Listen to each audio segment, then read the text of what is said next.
Okay, we also have the approximants or the liquids, and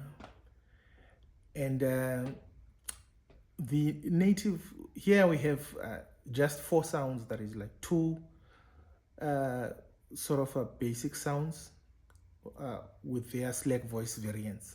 So we have the fully voiced sound la, la, la, which is a dental alveolar sound.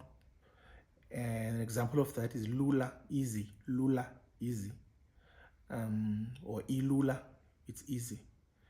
And then we have the slack voice version of that, which is as in luma, bite or take a bite. And then we have 2 other dental alveolar sounds, which one is fully voiced in its version, that is, and it's a slack voice version. This is the r sound. The r sound is not native to the Xhosa language. It doesn't exist in the Xhosa language.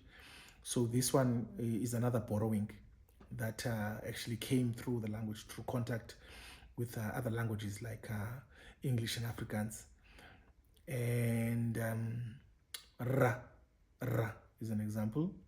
And you'll find that for words like festire, coming from the word, from the Afrikaans word venster.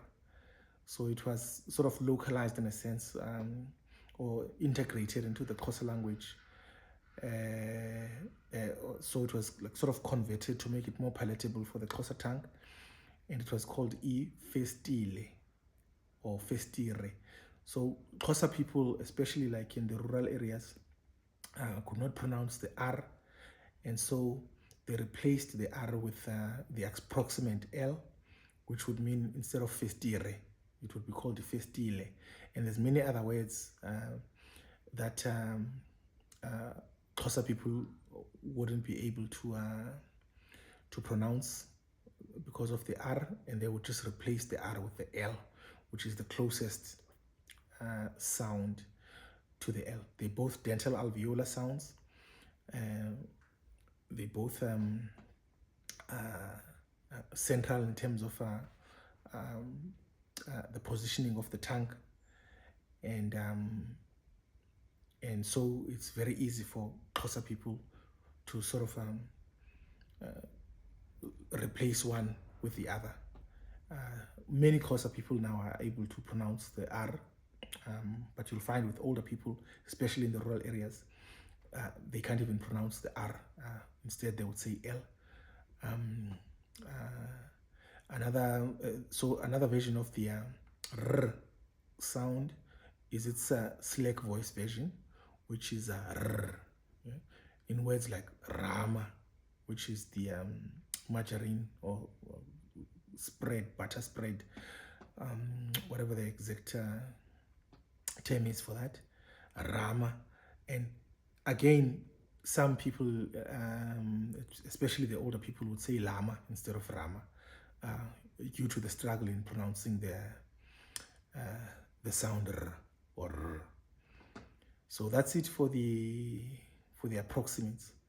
And the la sound and the l sound, these are liquids. Obviously they are approximate in a sense that they almost sit somewhere between, like they're almost approximations of each other. I remember my daughter, Singre, my eldest daughter, she used to sit with me initially when I used to work on this on the Xhosa Roots Dictionary, and I was always fascinated by how she pronounced R herself. She did spend much of her time in the Eastern Cape, specifically in Umtata, and I was always fascinated by how she pronounced red, in English, that is. She wouldn't exactly say red, but red. She would see something that approximates an L and an R. Red. I suppose that's why these are approximates. They sit right at the edge. And one can easily mistake one for the other. And so that's it for the approximate sounds.